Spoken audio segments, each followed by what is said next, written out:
आपण माने समस्ते जानिचंती जे 1947 मसीहा अगस्ट 15 रे भारत स्वाधीन होइतला। एटा समस्ते जानिचंती हम पिला दिन आमे अगस्ट 15 दिन स्कूल को जाऊ आउ स्कूल ले पताका उड़ा हुए लडू खाई के आसू। वर्ष रे दुई थर हुए अगस्ट 15 जनवरी 26 दुईटी दिन आमे स्कूल को जाऊ। आज पताका उड़ा हबो लडू खाई के आसीबू। गोटे दिन होची हमर भारत स्वाधीन होइथिला आउ गोटे भारत सार्वभौम गणतंत्र राष्ट्र हिसाब रे संविधान प्रणयन होइथिला। दुईटी दिन को आमे पालन करू এবং आमे मध्य दीर्घ दिन पर्यंत भाविथिलु जे जो भारत वर्ष स्वाधीन होइची महात्मा गांधी, जवाहरलाल नेहरू, नेताजी सुभाष बोस, खुदीराम, भगत सिंह ये किसी ना लाल बाल पाल ये किसी ना आमे शुणिथिलु जे माने भारत वर्ष को स्वाधीन करिसंती এবং आमे मध्य से मानकर अमर आत्मार सद्गति करू, शहीद मानक पूजा करू। किंतु ये जो अगस्ट 15 1947 मसीहा पूर्व दिन अगस्ट 14 1947 मसीहार घटना कौन थिला आमे समस्ते मु मध्य दीर्घ दिन पर्यंत मुझे जानी नथिली। आमे भाबुथुलु जे एई माने देश को स्वाधीन आनिचंती, फांसी खुंटरे चलिचंती, बलि देइचंती देश पई। तो एई मानक कारणरो भारत स्वाधीन होइछि। जेतबेले भारत वर्षर यशस्वी प्रधानमंत्री नरेंद्र मोदी हेले तापरे 2021 मसीह प्रथम थर पाई अगस्ट 15 पूर्व अगस्ट 14 तारिख विभाजन विभीषिका दिवस हिसाब से पालन करागला। एवं एते वर्ष पर आमे जानिलु कि जो विभाजन हेइथिला तार पूर्व राति थिला विभीषिकार रात्रि। आमे जो किछि ना पढुतलु जे एई माने शहीद हेइकि आम देश को स्वाधीन देइचंती आमर स्थिति रे परिवर्तन आसिला। 20 लाख रु ऊर्ध्व लोकंकर हत्या करा जाइथिला 14 तारिख रात्रि। ये होची विभाजन रो विभीषिका।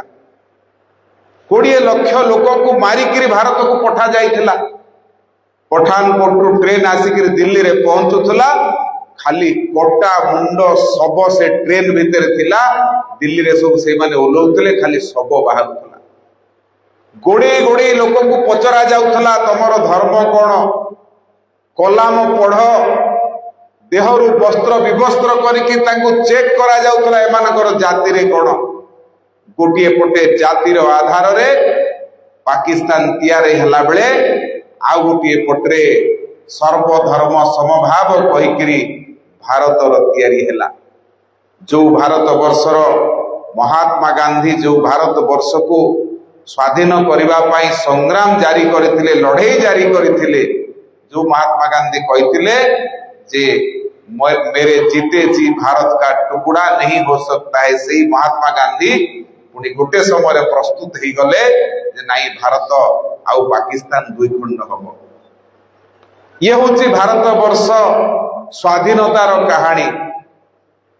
जेतबेले भारत स्वाधीनतार संग्राम चालुला, महात्मा गांधी को नेतृत्व आंदोलन चालुला, गोटे अधिवेशन बसी थाए।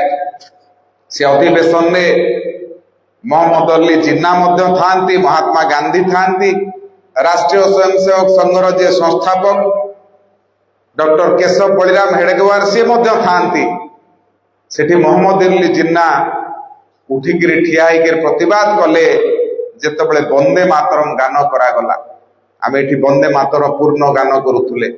वंदे मातरम जेतबेले बोलागला ताधरे जेतबेले कुहागला तम हि दुर्गा दश प्रहरण धारिणी कमला कमल दल विहारिणी बाणी विद्या दायिनी, से समय उठिकी मोहम्मद अली जिन्ना कहले जे मुझे ऑब्जेक्शन करुची, आपण ए कथा को वंदे मातरम रु आपण काटंतु। आमे भारत को मां बोली कहूथुलु, तेणु मार वर्णना आमे करथुलु। तम हि दुर्गा दश प्रहरण धारिणी, तुमे होची दुर्गा दश प्रहरण धारिणी, तमे दुर्गा कमला कमल दल विहारिणी बाणी विद्या दायिनी। एथरे भूल को उठिथिला। मोहम्मद अली जिन्ना ठिया होइकरी विरोध करबा आरंभ कले ଯେ ୟାକୁ ଯଦି ତମେ ନ ହଟେଇବ ତାହେଲେ ଆମେ ତମ କଂଗ୍ରେସରେ ରହିବୁ ନାହିଁ। ଏବଂ ମହାତ୍ମା ଗାନ୍ଧୀ ସେଠି ପ୍ରଥମ ଆপিଜମେଣ୍ଟ ଆରମ୍ଭ କରିଥିଲେ ଯେ ଆକୁ ଆମେ ହଟେଇଦବା। ବନ୍ଦେ ମାତରମ୍ ପୂର୍ଣ୍ଣ ଆଉ ଗାନ କରାଗଲା ନାହିଁ। ଆପଣ ଦେଖିବେ ଅଧେ ବନ୍ଦେ ମାତରମ୍ ଗାନ କରାଗଲା।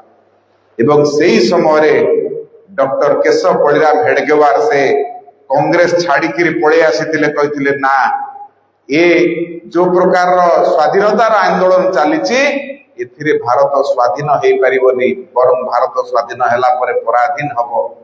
ସେଥିପାଇଁ କିଛି ଗୋଟେ ନୂଆ ରାସ୍ତା ବାହାର କରିବାକୁ ପଡିବ। ସେଇଠୁ ସେ ପଳେଇ ଆସିଥିଲେ ଏବଂ ରାଷ୍ଟ୍ରୀୟ ସ୍ୱୟଂସେବକ ସଂଘ ବୋଲି ଗୋଟିଏ ସଂଗଠନ ଆରମ୍ଭ କରିଥିଲେ, ଯାହା ଆଜି ବିଶ୍ୱର ବିରାଟ ବଡ ସଂଗଠନ ଭାବରେ ଛିଡା ହେଇଛି। ଏବଂ ପରବର୍ତ୍ତୀ ସମୟରେ ଆପଣମାନେ ଦେଖିବେ ଯେତେବେଳେ ପୂର୍ବବଙ୍ଗ ପଶ୍ଚିମବଙ୍ଗ ଦୁଇ ଭାଗ କରି ଦିଆଗଲା, ବ୍ରିଟିଶ ମାନେ କଲେ, ଏଇ ରାଷ୍ଟ୍ରୀୟ ସ୍ୱୟଂସେବକ ସଂଘ ସେତେବେଳେ ବିରୋଧ କରିଥିଲା।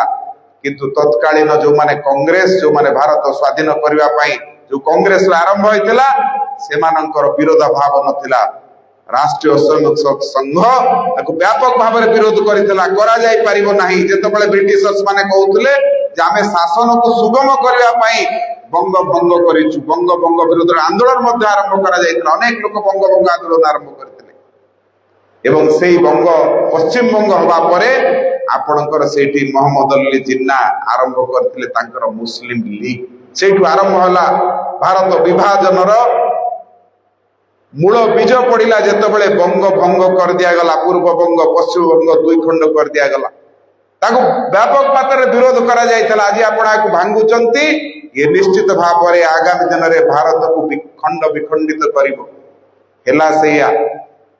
ମହମ୍ମଦ ଅଲି ଜିନ୍ନା ବଙ୍ଗ ଭିତରେ ବଙ୍ଗ ଭଙ୍ଗ ପରେ ମୁସଲିମ ଲିଗର ଗଠନ କଲେ ଏବଂ ସେଇ ମୁସଲିମ ଲିଗ ପରେ କଂଗ୍ରେସ ଭିତରେ ପୁଣି ସେ ମୁସଲିମ ଲିଗ ଅଲଗା ହେଇଗଲା। ଯାହା ପାଇଁ ମହାତ୍ମା ଗାନ୍ଧୀ ଗୀତକୁ ଭାଙ୍ଗି ଦେଇଥିଲେ, କହିଲେ ନା ରହିବ ନାହିଁ ବନ୍ଦେ ମାତରମରେ। ତାକୁ କାଟିଲା ପରେ ମଧ୍ୟ ମୁସଲିମ ଲିଗ ଅଲଗା ହେଇକିରି ସେ ଆନ୍ଦୋଳନ ଆରମ୍ଭ କଲେ ଯେ ଆମେ ଅଲଗା ହବୁ। ଏବଂ ବ୍ରିଟିଶର୍ସ ଯୋଉମାନେ ଭାରତକୁ ଆସିଥିଲେ ବ୍ୟବସାୟ କରିବା ପାଇଁ, ତାଙ୍କର ଏକମାତ୍ର ଲକ୍ଷ୍ୟ କଣ ଥିଲା? ଭାରତରେ ଆମେ ବ୍ୟବସାୟ କରୁ। ଭାରତରେ ବହୁତ ଲୋକ ଅଛନ୍ତି। ଲଣ୍ଡନରେ ତାଙ୍କର ଲୋକ ସଂଖ୍ୟା କମ, ଲୋକ ନାହାନ୍ତି। ଭାରତରେ ପ୍ରବଳ ଲୋକ ଅଛନ୍ତି। ଆମର ଧୋତି ଏଠୁ ଯିବ, ଆମର ଲୁଗା ଏଠୁ ଯିବ, ବିଭିନ୍ନ ପ୍ରକାର ଜିନିଷ ସେମାନେ ତିଆରି କରିକି ଆଣିଥିଲେ ଭାରତ ବର୍ଷରେ ବିକ୍ରି କରିବା ପାଇଁ। ବିକ୍ରି କରୁ କରୁ ଦେଖିଲେ ଯେ ଏଠି ଏ ଲୋକମାନେ ଭାରି ସରଳ, ତେଣୁ ୟାଙ୍କୁ ଆମେ ଶାସନ କରିବୁ। ସେଥିପାଇଁ ଗୋଟେ କଥାରେ କୁହାଯାଏ ଯେ British rule divide and rule. British ପଦ୍ଧତିରେ ଶାସନ କରୁଛୁ କି ମତେ ବୋଲି କୁହାଯାଏ କଥା କଥାରେ। ଡିଭାଇଡ କରି ରୁଲ କରିବାର ଚିନ୍ତା କଲେ। ସେମାନେ ଦେଖିଲେ ଯେ ହିନ୍ଦୁ ମୁସଲମାନ ମାନଙ୍କ ଭିତରେ ଯଦି ଆମେ ଲଢେଇ ଲଗେଇବୁ ତାହେଲେ ଆମେ ଏଠି ଭଲ ବ୍ୟବସାୟ କରିପାରିବୁ। ତାର ପ୍ରଥମ କାମ ଆରମ୍ଭ ସେ କରିଥିଲେ, ବଙ୍ଗ ଭଙ୍ଗ କରିକି ଆରମ୍ଭ କଲେ। ପୁଣି ମହମ୍ମଦ ଅଲି ଜିନ୍ନାକୁ ଶିଖେଇକିରି ମୁସଲିମ ଲିଗ ତିଆରି କଲେ। ଏବଂ ଭାରତ ପାକିସ୍ତାନ ଯେତେବେଳେ ଲର୍ଡ ମାଉଣ୍ଟ ପ୍ୟାଟେନକୁ କୁହାଗଲା, ମହାତ୍ମା ଗାନ୍ଧୀ କହିଲେ ଯେ ତୁମେ ଭାରତ ଛାଡ, ଭାଇ କହୁଥିଲେ ତା ଆଗରୁ ଅନେକ ଗୁଡିଏ ଆନ୍ଦୋଳନ କରାଗଲା। ସେତେବେଳକୁ ବ୍ରିଟିଶର୍ସ ବାଧ୍ୟ ହେଇଗଲେଣି, ଆଉ ରହିପାରିବେନି, ଛାଡିକିରି ପଳେଇବେ। ଯଦି ଭାରତ ପାକିସ୍ତାନ ବିଭାଜନ ନ ହେଇଥାନ୍ତା ତେବେ ବି ସେ ପଳେଇଥାନ୍ତେ, ସେ ରହିନଥାନ୍ତେ। ଏଭଳି ଅବସ୍ଥାରେ ସେମାନେ ପହଞ୍ଚିଥିଲେ। ତାଙ୍କର ସେତେବେଳକୁ ଦୁର୍ବଳ ହେଇ ସାରିଲେଣି। ତାଙ୍କ ସାଙ୍ଗରେ ଆଉ ମାନେ ଆମ ସୈନ୍ୟମାନେ ନାହାନ୍ତି। ସୈନ୍ୟମାନେ ତିନି ଭାଗରେ ବିଭକ୍ତ ହେଇକିରି ସେଠୁ ସବୁ ପଳେଇ ଆସିଲେଣି ତାଙ୍କ ପାଖରୁ। ତେଣୁ ସେ ଦେଖିଲେ ଯେ ଭାରତୀୟ ସୈନ୍ୟ ଆମ ସାଙ୍ଗରେ ଆଉ ନାହାନ୍ତି, ତେଣୁ ଆମେ ଆଉ ଭାରତରେ ରହିପାରିବୁ ନାହିଁ। ସେଇ ସମୟରେ ମହାତ୍ମା ଗାନ୍ଧୀ ବା ତତ୍କାଳୀନ କଂଗ୍ରେସ ଏମାନେ ରାଜି ହେଇଗଲେ, ଭାରତ ପାକିସ୍ତାନ ଦୁଇ ଖଣ୍ଡ ହବ, ପାକିସ୍ତାନ ଧର୍ମ ଆଧାରରେ ହବ ଏବଂ ଭାରତରେ ସମସ୍ତେ ରହିପାରିବେ। ଏବଂ ସେଇଠୁ ଅଗଷ୍ଟ 15 ପତାକା ଉତ୍ତୋଳନ ହବ, ଭାରତ ସ୍ୱାଧୀନତାର ଗୀତ ବୋଲା ହବ। ଉତ୍ସବ ପାଳନ ପାଇଁ ଦିଲ୍ଲୀରେ ଯେତେବେଳେ ପ୍ରସ୍ତୁତି ହଉଛି, 14 ତାରିଖ ରାତିରେ ସୀମା ନିର୍ଦ୍ଧାରଣ ହେଲା। ଭାରତ କୋଉଟା, ପାକିସ୍ତାନ କୋଉଟା, କିଏ ନିର୍ଦ୍ଧାରଣ କଲେ? ଜଣେ ରେଡକ୍ଲିଫ ବୋଲି ଥିଲେ, ସିଏ ସୀମା ନିର୍ଦ୍ଧାରଣ କଲେ। କେବେ ଦିନେ ଭାରତ ବୁଲି ନାହାନ୍ତି, ସିଏ ବସିକିରି ମାନଚିତ୍ର ଉପରେ ରେଖା କାଙ୍କି ଦେଲେ ଯେ ବାଁ ପଟେ ଭାରତ, ଡାହାଣ ପଟେ ପାକିସ୍ତାନ। କେହି ଜାଣି ନାହାନ୍ତି ଯେ ମୋ ଘର କୋଉଠି, ପାକିସ୍ତାନରେ କି ଭାରତରେ। ଯୋଉଠି ଦେଖିଲେ ମୁସଲମାନ ହିନ୍ଦୁ ମାନଙ୍କୁ ଗୋଟେଇ ଗୋଟେଇ ବାଡିଲେ, ହାଣିଲେ, କାଟିଲେ, ମାରିକିରି ପକେଇଲେ। 1 ଲକ୍ଷରୁ ଊର୍ଦ୍ଧ୍ବ ମା ମାନଙ୍କ ସହିତ ପାଶବିକ ଅତ୍ୟାଚାର କରାଗଲା। ଏଭଳି ଅବସ୍ଥା ସୃଷ୍ଟି ହେଲା। ଘରର ପୁରୁଷ ମାନେ ଘରର ଝିଅ ମାନଙ୍କୁ କୂଅ ଭିତରେ ପାଣିରେ ବୁଡେଇକିରି ପକେଇକିରି ମାରିଦେଲେ। କହିଲେ ଏଇଠି ମରିଯିବା ବରଂ ଭଲ, ସେମାନେ ଯୋଉଭଳି ବିଭତ୍ସ କାଣ୍ଡ କରୁଛନ୍ତି ସେଥିରୁ ଏଇଠି ମରିଯିବା ଭଲ। ଘର ଭିତରେ ଯୋଉ କୂଅ ଥିଲା, କୂଅ ଭିତରେ ଛୋଟ ଛୋଟ ଝିଅ ମାନଙ୍କୁ ମା ମାନଙ୍କୁ କୂଅ ଭିତରେ ବୁଡେଇକିରି କହିଲେ ଏଇଠି ପଛେ ମରିଯା, କିନ୍ତୁ ସେ ଯୋଉ ପ୍ରକାର ବିଭତ୍ସ କାଣ୍ଡ ସେମାନେ କରୁଛନ୍ତି ଦବୁ ନାହିଁ। ଟୋକେଇରେ ଛୋଟ ଝିଅ ମାନଙ୍କୁ ବାନ୍ଧିକିରି ନଈରେ ଭସେଇ ଦିଆଗଲା। ଶେଷରେ ଭୟଙ୍କର ଅବସ୍ଥା ଥିଲା। ଆଉ ସେତେବେଳେ କଂଗ୍ରେସ, ତତ୍କାଳୀନ କଂଗ୍ରେସ ଲାଗିଥିଲା କିଭଳି ଭାବରେ ଆମେ କାଲି ଖୁସି ମନେଇବୁ। ସେଇ ସମୟରେ ରାଷ୍ଟ୍ରୀୟ ସ୍ୱୟଂସେବକ ସଂଘର ସ୍ୱୟଂସେବକ ମାନେ ବୁଲି ବୁଲି ଲାଠି ଧରି ଆମ ଲୋକଙ୍କୁ ସାହାଯ୍ୟ କରିଥିଲେ। ବର୍ତ୍ତମାନ ଯୋଉଟା ବାଂଲାଦେଶ ହେଇଛି, ସେଠୁ ଲୋକମାନଙ୍କୁ ମାରିକିରି ପଠେଇ ଦଉଥିଲେ। ସେଟା ତ ସେ ସମୟରେ ପାକିସ୍ତାନ ପାଖରେ ପୁରା ଥିଲା, ପୂର୍ବ ପାକିସ୍ତାନ ପଶ୍ଚିମ ପାକିସ୍ତାନ ହେଇକିରି। ପୁଣି 71 ମସିହାରେ ତାଙ୍କ ଭିତରେ ଲଢେଇ ହେଇକିରି ସେମାନେ ଦ୍ୱିଖଣ୍ଡ ହେଲେ, ପଶ୍ଚିମବଙ୍ଗ ବାଂଲାଦେଶ ହେଲା ଆଉ ପାକିସ୍ତାନ ଅଲଗା ହେଲା। ତ ସେ ସମୟରେ ଲୋକ ଜାଣି ପାରୁନାହାନ୍ତି ମୋ ଜାଗା କୋଉଟା, ମୋ ଘର କୋଉଟା, ବାଡେଇକିରି ମାରିକିରି ଘରୁ ବାହାର କରୁଛନ୍ତି ଏବଂ ଯେକୌଣସି ଜାଗାରେ ମହିଳାଙ୍କୁ ଦେଖିଲେ ତାଙ୍କ ଉପରେ ପାଶବିକ ଅତ୍ୟାଚାର କରୁଛନ୍ତି। ଯଦି ପୁରୁଷ କହୁଛି ମୁଁ ମୁସଲମାନ ନିଜ ଜୀବନ ବଞ୍ଚିବାକୁ, ତାକୁ କହୁଛନ୍ତି ତୋର କପଡା ଖୋଲ ଆମେ ଚେକ୍ କରିବୁ ତୁ ମୁସଲମାନ କି ନାହିଁ। ତାକୁ କହୁଛନ୍ତି ତୁ କଲାମ ପଢ। ଆପଣ ଏବେ ଶୁଣିଥିବେ କିଛି ଦିନ ତଳେ କାଶ୍ମୀରରେ ଆତଙ୍କବାଦୀ ମାନେ ଯେତେବେଳେ ଆକ୍ରମଣ କଲେ ତାକୁ କହିଲେ ତୁ କଲାମ ଜାଣିଛୁ? ସେ ମୁସଲମାନ କହିଲେ ତୁ କଲାମ ଜାଣିଛୁ, କଲାମ ପଢ, ଯଦି କଲାମ ନ ପଢି ପାରିବୁ ତତେ ମାରିବି। ଏ କଥା ଆଜିର ନୁହଁ, ଏ କଥା ସେହି 1947 ମସିହାର 14 ତାରିଖ ରାତିର ଲୋମହର୍ଷଣକାରୀ କାହାଣୀ। ଚିନ୍ତା କରନ୍ତୁ, ଭାବନ୍ତୁ, ଆମେ ଯୋଉ ଭାରତରେ ରହିଛେ ସେ ଭାରତକୁ ପାଇବା ପାଇଁ 20 ଲକ୍ଷ ଲୋକ ତାର ପୂର୍ବ ରାତିରେ ପ୍ରାଣ ବଳି ଦେଇଛନ୍ତି ଏ ଭାରତ ରକ୍ଷା କରିବା ପାଇଁ।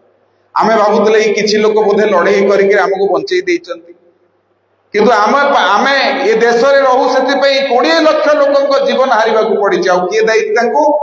ତାକୁ ପାକିସ୍ତାନରେ ରହୁଥିବା ମୁସଲମାନ ମାନେ ତାଙ୍କୁ କାଟି ହାଣି ମାରି ବିଭତ୍ସ କରି ଟ୍ରେନ ଭିତରେ ପୁଣି ଆମ ପାଖକୁ ପଠେଇଛନ୍ତି। ଅନେକ ଲୋକ ସେଠି ନିଜର ନାଁ ବଦଳେଇକିରି, ଜାତି ବଦଳେଇକିରି ନିଜକୁ ବଞ୍ଚିବା ପାଇଁ ରହିଲେ, କିନ୍ତୁ ସରକାର, ତତ୍କାଳୀନ ସରକାର ତାଙ୍କୁ ସାହାଯ୍ୟ କରିପାରିଲେ ନାହିଁ। କେହି ବଞ୍ଚେଇବାକୁ ପାରିଲେନି। କେବଳ ରାଷ୍ଟ୍ରୀୟ ସ୍ୱୟଂସେବକ ସଂଘର ଲୋକମାନେ ଦୌଡ଼ି ଦୌଡ଼ି ବାଟି ଧରି ଠେଙ୍ଗା ଧରି ପହଞ୍ଚି ଲୋକମାନଙ୍କୁ ବଞ୍ଚେଇଲେ। ଲୋକମାନଙ୍କର ସମ୍ପତ୍ତି ରହିଗଲା ପାକିସ୍ତାନରେ, ସିଏ ରହିଛି ଭାରତରେ। କାହାର ବାପା ସେପଟରେ, ମା ସେପଟରେ, କିଏ ଏପଟରେ ଲାଇନ କାଟିଦେଲେ। ସେପଟେ ଯିଏ ରହିଲା ରହିଲା, ଏପଟେ ଯିଏ ରହିଲା ରହିଲା। ଏଭଳି ଏକ ଭୟଙ୍କର ରାତି ଥିଲା 14 ତାରିଖର ରାତି। ଆଉ ଯାହା ଯୋଉ 15 ତାରିଖ ଆମେ କଟଉଛୁ ମିଠା ଖାଇକିରି, ଲଡୁ ଖାଇକିରି, ତାର ପୂର୍ବ ରାତି ଏଭଳି କଥା ଥିଲା। ଭାବନ୍ତୁ 10 ଲକ୍ଷ ପରିବାର, ତାଙ୍କର ଅବସ୍ଥା କଣ ହେଇଥିବ। ଭାବନ୍ତୁ ଯୋଉ ଲୋକ ତାର ଝିଅ ମାନଙ୍କୁ କୂଅରେ ବୁଡେଇକିରି ମାରିଦେଲା, ତାର ଅବସ୍ଥା କଣ ହେଇଥିବ। ଭାବନ୍ତୁ ଯିଏ ଡଙ୍ଗାରେ ଟୋକେଇରେ ବସେଇକିରି ଛୁଆ ମାନଙ୍କୁ ଭସେଇ ଦେଲା, ତାର ଅବସ୍ଥା କଣ ହେଇଥିବ। ଏବଂ ପରବର୍ତ୍ତୀ ସମୟରେ ଯେତେବେଳେ ଭାରତ ପାକିସ୍ତାନ ହେଲା, ସେତେବେଳେ ତାଙ୍କର ପ୍ରଧାନମନ୍ତ୍ରୀ ଲିଆକତ ଅଲ୍ଲୀ ଥିଲେ। ଲିଆକତ ଏବଂ ନେହେରୁଙ୍କ ଭିତରେ ଚୁକ୍ତି ହେଲା ଯେ ଯୋଉ ଲୋକମାନେ ଯାହାର ସମ୍ପତ୍ତି ଯୋଉ ପଟେ ରହିଯାଇଛି ସେ ସମ୍ପତ୍ତି ତାକୁ ଆମେ ଫେରେଇବୁ। ଯିଏ ଯୋଉ ପଟେ ରହିବାକୁ ଚାହିଁବ ଆମେ ତାକୁ ଦବୁ, ତାର ସମ୍ପତ୍ତି ତାକୁ ଫେରେଇବୁ।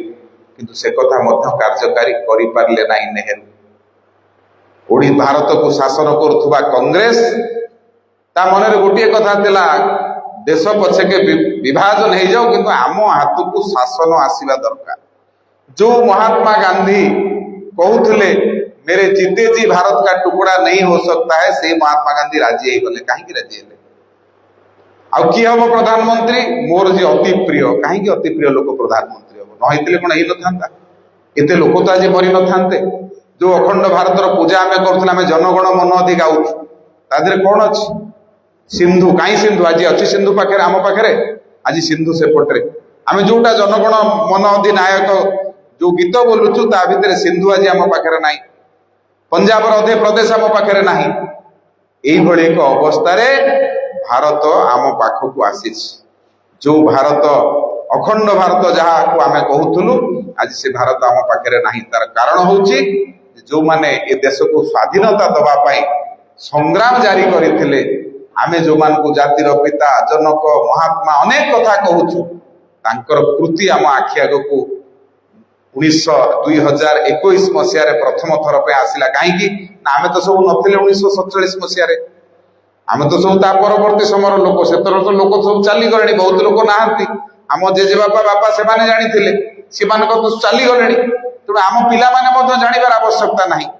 ତେଣୁ ଆଜି ମନରେ ପ୍ରଶ୍ନ ଉଠୁଥିବ ଯେ ଏ କଥା ଜାଣିବାର ଆବଶ୍ୟକତା କଣ ଅଛି? ଯାହା ତ ହେଇଛି ହେଇଛି, ଏ କଥା ଜାଣିବାର ଆବଶ୍ୟକତା ଏଇଥିପାଇଁ ଅଛି ଯେ ଯୋଉ 20 ଲକ୍ଷ ଜୀବନ ଦେଲେ, 2.5 କୋଟିରୁ ଉର୍ଦ୍ଧ୍ୱ ଲୋକ ବେଘର ହେଲେ, ସେମାନେ ଆସିକି ଯେତେବେଳେ ଭାରତର ବିଭିନ୍ନ ଶରଣାର୍ଥୀ ଜାଗାରେ ଆସିକି ରହିଲେ, ନେହେରୁଙ୍କୁ ବହୁତ ଜିଦ୍ଦି କଲା ପରେ ନେହେରୁ ଗଲେ ତାଙ୍କୁ ଭେଟିବା ପାଇଁ। ସେମାନଙ୍କ ମନରେ ଏତେ ଆକ୍ରୋଶ ଥିଲା ଯେ ସେ କହିଲେ ନେହେରୁ ତମେ ଏଠୁ ଫେରିଯାଅ, ତମେ କୌଣସି କାମକୁ ଆମର ନୁହଁ। ଥରେ ଭାବନ୍ତୁ, ଆମ ଘରୁ ଯଦି ଆମକୁ କିଏ ବାହାର କରିଦଉଛି, ଆମ ଜାଗା ଯଦି କିଏ ନେଇଯାଉଛି, ଇଞ୍ଚେ ଜାଗା ନେଇଯାଉଛି, ଆମକୁ କେତେ କଷ୍ଟ ହଉଛି। ଜାଗା ବାଡି ପିଲା ଛୁଆ ସବୁ ସେପଟରେ, ଏପଟରେ ଲୋକ ରହିଗଲେ। ନାଗରିକତା ଦିଆଯାଇ ପାରିଲା ନାହିଁ। ଯୋଉମାନଙ୍କର ଘର ସେଠି ରହିଗଲା, ହିନ୍ଦୁ ଲୋକ ଏପଟକୁ ଆସିଲେ, ତାଙ୍କୁ ନାଗରିକତା ଦିଆଯାଇ ପାରିଲା ନାହିଁ। ଧନ୍ୟବାଦ ପ୍ରଧାନମନ୍ତ୍ରୀ ନରେନ୍ଦ୍ର ମୋଦୀଙ୍କୁ, ଧନ୍ୟବାଦ ଅମିତ ଶାହାଙ୍କୁ। ସିଟିଜେନ ଆମେଣ୍ଡମେଣ୍ଟ ଆକ୍ଟ ଲଗାଗଲା କେବଳ ଏଇମାନଙ୍କୁ ନାଗରିକତା ଦେବା ପାଇଁ। ସେଥିପାଇଁ ଲଢେଇ ଏମାନେ ଆରମ୍ଭ କରିଦେଇଥିଲେ। ସିଟିଜେନ ଆମେଣ୍ଡମେଣ୍ଟ ଆକ୍ଟ ଆସିଲା ପରେ ଯୋଉ ଭାରତୀୟ ହିନ୍ଦୁ ମାନେ ସେପଟରେ ଥିଲେ, ସେମାନଙ୍କୁ ଏପଟକୁ ଆସିଲା ପରେ ଖ୍ରୀଷ୍ଟିଆନ ହୁଅନ୍ତୁ ବା ହିନ୍ଦୁ ହୁଅନ୍ତୁ, ତାଙ୍କୁ ଏଠି ଭାରତର ନାଗରିକତା ଦିଆଯାଇ ପାରିଲା। କେତେ ବର୍ଷ ପରେ? 47 ମସିହାରେ ହେଲା ଭାରତ ସ୍ୱାଧୀନ। ଆଜି ଆସିକିରି 2024 ମସିହାରେ ସିଟିଜେନ ଆମେଣ୍ଡମେଣ୍ଟ ଆକ୍ଟ ଲାଗୁ କରାଗଲା, ଯୋଉଥିରେ ତାଙ୍କୁ ଆଜି ନାଗରିକତା ଦେବାର ପ୍ରକ୍ରିୟା ଆରମ୍ଭ କରାଗଲା। ଇଏ ହଉଛି ଭାରତ ବର୍ଷ। କଂଗ୍ରେସ ଏ ଦେଶକୁ ସ୍ୱାଧୀନ କରିବା ନାଁରେ ନଷ୍ଟ କରିଦେଇଛି, ଭାଙ୍ଗି ଦେଇଛି। ଇଏ ହଉଛି କଂଗ୍ରେସ। ଅନେକ ଘଟଣା ଅଛି, ଅନେକ ଘଟଣା ଅଛି। ପାକିସ୍ତାନ ଇସଲାମିକ ରାଷ୍ଟ୍ର ହେଲା, ଭାରତକୁ ଆପଣ ସାର୍ବଭୌମ ଗଣତନ୍ତ୍ର ରାଷ୍ଟ୍ର କଲେ, କହିଲେ ଆମର ଏଠି ସମସ୍ତେ ରହିବେ। କଣ ହଉଛି ଆଜି ଦେଖନ୍ତୁ ଅବସ୍ଥା। ଯଦି ସେମାନେ ଜାତି ପଚାରିକି ଆମ ଲୋକଙ୍କୁ କାଟିଲେ, ମାରିଲେ, ପାଶବିକ ଅତ୍ୟାଚାର କଲେ, ଆମେ ତ ହିନ୍ଦୁ ସବୁବେଳେ ଉଦାର, ଆମର ତ ଛାତି ଚଉଡା, ଆମେ ତ ସବୁ କହିବୁ ଭାଇ ଭାଇ। କିନ୍ତୁ ସେ ଥିବା ଲୋକ ଆଜି ଭାଇ କହୁଛି କି? ଆଜି ଆତଙ୍କବାଦୀ କାର୍ଯ୍ୟକଳାପ କିଏ କରୁଛି? ପାକିସ୍ତାନରୁ ଆସୁଥିବା ଲୋକ ଭାରତରେ ଆତଙ୍କବାଦୀ କାର୍ଯ୍ୟକଳାପ କରୁଛି, ବାଂଲାଦେଶରୁ ଆସୁଥିବା ଲୋକ ଭାରତରେ ଆଜି ଆତଙ୍କବାଦୀ କାର୍ଯ୍ୟକଳାପ କରୁଛି। ଅଯଥାରେ ଆମର ସୈନ୍ୟକୁ ଜଗିବାକୁ ପଡୁଛି, ମୃତ୍ୟୁବରଣ କରିବାକୁ ପଡୁଛି, ଅଯଥାରେ କିଛି କାରଣ ନାହିଁ। ତେଣୁ ଏସବୁ କଥାକୁ ଆମକୁ ମନେ ପକେଇବାର ଆଜି ଆବଶ୍ୟକତା ଅଛି। ଆମେ ଯଦି ଏହାକୁ ମନେ ପକେଇବା ନାହିଁ, ଏତେ ଲୋକ ଯୋଉ ଲକ୍ଷ ଲକ୍ଷ ଯୋଉ ଲୋକ ଯୋଉ ବଳିଦାନ ଦେଇଥିଲେ, ତାକୁ ଆମେ ମନେ ପକେଇବାର ଆବଶ୍ୟକତା ଅଛି। ଆମ ପରପିଢିକୁ ଏ କଥାକୁ କହିବାର ଆବଶ୍ୟକତା ଅଛି ଯେ ଯୋଉ ଭାରତରେ ଆମେ ଅଛୁ, ଭାରତ ଏତେ ସହଜରେ ଆମେ ପାଇଲୁ। ଯୋଉ ବନ୍ଧୁମାନେ ଦୀର୍ଘ 50 ବର୍ଷ ଧରି ଭାରତକୁ ଶାସନ କଲେ, ଲୁଟିଲେ, ତା ପଛର କାହାଣୀ 20 ଲକ୍ଷ ଲୋକଙ୍କୁ ମାରିଛନ୍ତି, 2.5 କୋଟି ଲୋକଙ୍କୁ ବେଘର କରିଛନ୍ତି। ଆପଣ ଆଜି ବି ପଞ୍ଜାବ ଯାଆନ୍ତୁ, ଆଜି ବି ଆପଣ ପଶ୍ଚିମବଙ୍ଗ ଯାଆନ୍ତୁ, ଆଜି ବି ଆପଣ ଦିଲ୍ଲୀ ଯାଆନ୍ତୁ, ଆଜି ବି ଆପଣ ରାଜସ୍ଥାନ ଯାଆନ୍ତୁ, ଆପଣ ଦେଖିବେ ସେମାନେ କାନ୍ଦୁଛନ୍ତି। ତାଙ୍କର ପରିବାର ଜନ ସେପଟରେ ରହିଗଲେ, ସମ୍ପତ୍ତି ବାଡି ସେପଟରେ ରହିଗଲା। ଖାଲି ସେତିକି ହେଲା ନାହିଁ, ବିଭାଜନ ସରିଗଲା, ଲୋକ ମରିଲେ ପଠେଇଦେଲେ। ବର୍ତ୍ତମାନ ପାକିସ୍ତାନ ଭିତରେ ବିଭିନ୍ନ ସହରରେ ଏକାଠି କରିକି, ଏଠି ହିନ୍ଦୁ ଅଛନ୍ତି 200 ଘର, ଏକାଠି କରିକି ତାଙ୍କ ଘର ସହିତ ତାଙ୍କୁ ଜାଳି ଦିଆଗଲା। ଯୋଉଠି ତାଙ୍କର ଦୋକାନ ଥିଲା, ହିନ୍ଦୁର ଦୋକାନ, ତାକୁ ଲୁଟିକିରି ନେଇଗଲା, ତାକୁ ମାରିକିରି ପାଣିରେ ଭସେଇ ଦିଆଗଲା। ତତ୍କାଳୀନ ସେଠି ଜଣେ ତାଙ୍କର ଆଇନ ମନ୍ତ୍ରୀ ଆମର ଭାରତୀୟ ଜଣେ ଥିଲେ, ସେ କିଛି କରିପାରିଲେ ନାହିଁ। ସେ ବାଧ୍ୟ ହେଇକି ରିଜାଇନ କରିକି ସେ ପଳେଇ ଆସିଲେ। ପ୍ରଧାନମନ୍ତ୍ରୀ ତାଙ୍କ କଥା ଶୁଣିଲେ ନାହିଁ, ଲିଆକତ ଅଲି ତାଙ୍କ କଥା ଶୁଣିଲେ ନାହିଁ। ହିନ୍ଦୁ ମାନଙ୍କ ଉପରେ ପ୍ରବଳ ଭାବରେ ଆକ୍ରମଣ ବିଭିନ୍ନ ଜାଗାରେ କରାଗଲା। ତେଣୁ ହିନ୍ଦୁ ପାକିସ୍ତାନରେ ଶୂନ୍ୟ ହେଇଗଲେ। ଯିଏ ହିନ୍ଦୁ ଥିଲେ ସେ ବାଧ୍ୟ ହେଇକିରି ଦାଢି ଛାଡି ନିଜକୁ ମୁସଲମାନ ବୋଲି କହିକିରି ବଞ୍ଚିବା ପାଇଁ ଚେଷ୍ଟା କଲେ। ଇଏ ହଉଛି ଅବସ୍ଥା। ଯଦି ଗୋଟେ ଗୋଟେ ସହରର ଅବସ୍ଥା ମୁଁ କହିବି ଆପଣଙ୍କୁ, ଆପଣଙ୍କୁ ଦୁଃଖ ଲାଗିବ। ଅନେକ ସହର ଅଛି ଯୋଉ ସହରରେ ଏଇ ପ୍ରକାର ସବୁ କରାଯାଇଛି। ଜମି ବିଘା ବିଘା ଜମି ନେଇଗଲେ।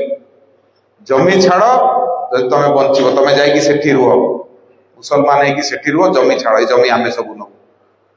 ଭୟଙ୍କର ଭାବରେ ଆକ୍ରମଣ ହିନ୍ଦୁ ମାନଙ୍କ ଉପରେ କରାଯାଇଛି। ଆମେ ଭାରତୀୟ ବୋଲି କହୁଛୁ, ହିନ୍ଦୁ କହିଲା ବେଳକୁ ଆମକୁ କାଟୁଛି, ଆମେ ଭାବୁଛୁ ଜଣେ ମୁସଲମାନ ଅଛି ତାକୁ କଣ କଷ୍ଟ ହବ। କିନ୍ତୁ ଦେଖନ୍ତୁ ସେମାନେ କୋଉ ଭଳି ଭାବରେ ଆମକୁ ମାରି କାଟିକିରି ଅତ୍ୟାଚାର କରିକି ଆମକୁ, ଆଜି ବି ଦେଖନ୍ତୁ ବାଂଲାଦେଶ, ଆଜି ବି ସେଠି ହିନ୍ଦୁ ଉପରେ ଆକ୍ରମଣ ହଉଛି। ଆଜି ବି ଦେଖନ୍ତୁ ପାକିସ୍ତାନ, ଆଜି ବି ସେଠି ହିନ୍ଦୁ ଉପରେ ଆକ୍ରମଣ ହଉଛି। ତେଣୁ ଆଜି ସମୟ ଆସିଛି ଏ କଥାକୁ ଆମ ପର ପିଢି ମାନଙ୍କ ପାଖରେ ପହଞ୍ଚେଇବାର ସମୟ ଆସିକିରି ପହଞ୍ଚିଛି। ଆମ ପିଲାମାନେ ବିଷୟ ଜାଣନ୍ତୁ ଯେ କଷ୍ଟ ଲବ୍ଧ ସ୍ୱାଧୀନତା, ଏ ସ୍ୱାଧୀନତାର ପୂର୍ବବର୍ତ୍ତୀ ଦିନରେ ଆମେ କୋଉ କଷ୍ଟ ଭୋଗ କରିଥିଲୁ ଏଟା ଆମର ପର ପିଢି ଜାଣନ୍ତୁ। ତେଣୁ ଆପଣମାନେ ଯୋଉମାନେ ଆଜି ଏଠି ଆସିଛନ୍ତି ଏ ବିଷୟକୁ ଆପଣମାନେ ଶୁଣିଲେ, ଏ ବିଷୟ ମଧ୍ୟ ଆମର ଫେସବୁକ୍ ରେ ବର୍ତ୍ତମାନ ଲାଇଭ୍ ଚାଲୁଛି, ଆପଣମାନେ ସମସ୍ତେ ସେୟାର କରନ୍ତୁ, ଲୋକ ଜାଣନ୍ତୁ ଯେ ଆମର କଣ ହେଇଥିଲା 14 ତାରିଖ ଦିନ, କୋଉ ଭଳି କଷ୍ଟରେ ଆମେ ଭାରତ ପାଇଛୁ। ଯୋଉମାନେ ଦୀର୍ଘ ଶାସନ କଲେ ସେମାନେ କଣ ଚିନ୍ତା କରିକି ଦେଶକୁ ଶାସନ କରିଥିଲେ, ଏ କଥାକୁ ଜଣେଇବାର ଆବଶ୍ୟକତା ଅଛି। ତେଣୁ ମୁଁ ଅନୁରୋଧ କରିବି, ଆପଣ ଯୋଉ ଏଡିବି ର ବନ୍ଧୁମାନେ ବସିଛନ୍ତି, এই যে বিভাজন বিভীষিকা দিবসକୁ বিভিন্ন স্কুলে বিভিন্ন কলেজରେ এই বার্তা পৌঁছাଇବା দরকার। ଆମେ ସମସ୍ତେ ବାର୍ତ୍ତା ପହଞ୍ଚେଇବା ଦରକାର ଯେ ଲୋକ ଜାଣନ୍ତୁ, ଆମର ପରପିଢି ଜାଣନ୍ତୁ। ଏବେ ଆମର ନୂଆ ଏଜୁକେସନ ପଲିସିରେ ଧନ୍ୟବାଦ ଦେବି ଧର୍ମେନ୍ଦ୍ର ପ୍ରଧାନ ମହୋଦୟଙ୍କୁ। ନୂଆ ଏଜୁକେସନ ପଲିସିରେ ବିଭାଜନ ବିଭୀଷିକାର ଗୋଟେ ବିଷୟ ଲେଖିଛନ୍ତି ଯୋଉଟା ପିଲାମାନେ ସ୍କୁଲ ମାନଙ୍କରେ ପାଠ ପଢିପାରିବେ। ଏଟା ନଥିଲା, ଆମ ପାଠରେ କଣ ଥିଲା, আকবর দি ଗ୍ରେଟ୍ ବାବର ଦି ଗ୍ରେଟ୍, କିନ୍ତୁ ଆମେ କୋଉ କଷ୍ଟଲବ୍ଧ ସ୍ୱାଧୀନତା ପାଇଛୁ ସେ କଥା ନଥିଲା। ଆଜି ସେ କଥାକୁ ଭାରତର ବହିରେ ସ୍ଥାନିତ କରାଯାଇଛି। ତେଣୁ ଆମ ସମସ୍ତଙ୍କର କର୍ତ୍ତବ୍ୟ ହଉଛି ଯୋଉ କଷ୍ଟଲବ୍ଧ ସ୍ୱାଧୀନତା, ୟାକୁ ଆମକୁ ଲୋକମାନଙ୍କ ପାଖରେ ପହଞ୍ଚେଇବାକୁ ପଡିବ। ଖାଲି ଖୁଦିରାମ ବୋଷଠୁ ଆରମ୍ଭ କରିକି ଭଗତ ସିଂ ପର୍ଯ୍ୟନ୍ତ ଏମାନେ ତ ଫାଶୀ କୁଣ୍ଠରେ ଚଢିଥିଲେ, କିନ୍ତୁ ଏଇ ଯୋଉ 20 ଲକ୍ଷ ଲୋକ ଆମ ପାଇଁ ପ୍ରାଣ ବଳି ଦେଇଛନ୍ତି ଆଜିର ଦିନରେ ବିଭାଜନ ବିଭୀଷିକା ଦିବସ ହଉଛି ତାଙ୍କ ପ୍ରତି ଶ୍ରଦ୍ଧାଞ୍ଜଳିର ଦିବସ। ତାଙ୍କର ସେ ଯୋଉ ଶହୀଦ ହେଇଛନ୍ତି ତାଙ୍କୁ ଆମେ ମନେ ପକେଇବାର ଦିବସ। ତାକୁ ଆଜି ଆମେ ମନେ ପକଉଛେ ଯେ ସେମାନେ ଶହୀଦ ହେଇଛନ୍ତି ଆମ ପାଇଁ, ଆଜି ଆମକୁ ରକ୍ଷା କରିବା ପାଇଁ ସେମାନେ ଶହୀଦ ହେଇଛନ୍ତି। ତେଣୁ ଆମେ ଏ ଦିବସଟିକୁ ଏଇଥିପାଇଁ ପାଳନ କରୁଛୁ। ତେଣୁ ଏହାର ନାଁ ଦିଆହେଇଛି ବିଭାଜନ ବିଭୀଷିକା ସ୍ମୃତି ଦିବସ। ସ୍ମୃତି ଆମ ପାଖରେ ଉଜ୍ଜୀବିତ ରହିଲେ ଆମର ଦେଶ ପ୍ରତି ଭାବନା ଆହୁରି ଉଦ୍ରେକ ହବ। ଆମେ ସମସ୍ତେ ଜଣେ ଜଣେ ଭଲ ନାଗରିକ ହବା। ଏ କଷ୍ଟଲବ୍ଧ ସ୍ୱାଧୀନତା, 20 ଲକ୍ଷ ଲୋକଙ୍କ ପ୍ରାଣବଳୀର ସ୍ୱାଧୀନତା, 2.5 କୋଟି ଲୋକ ବେଘର ହେଇଥିବାର ସ୍ୱାଧୀନତା, ଆଉ ଭଲ ସ୍ୱାଧୀନତା, ଆଉ ଆମେ ଜଣେ ଭଲ ନାଗରିକ ହଉ, ଭାରତ ବର୍ଷକୁ ସେବା କରୁ। ଯିଏ ଯୋଉ କ୍ଷେତ୍ରରେ କାମ କରୁଛନ୍ତି ଇମାନଦାରର ସହିତ ଆମେ ଭାରତ ମାତାର ସେବା କରିବା ଏବଂ ଏ ବାର୍ତ୍ତାକୁ ଲୋକମାନଙ୍କ ପାଖରେ ପହଞ୍ଚେଇବା। ସେଥିପାଇଁ ଆଜିର ସ୍ମୃତି ଦିବସ, ଆପଣମାନେ ସମସ୍ତେ ସ୍ମୃତି ଦିବସରେ ଉପସ୍ଥିତ ହେଇକି ଶୁଣିଥିବାରୁ ସମସ୍ତଙ୍କୁ ଅନେକ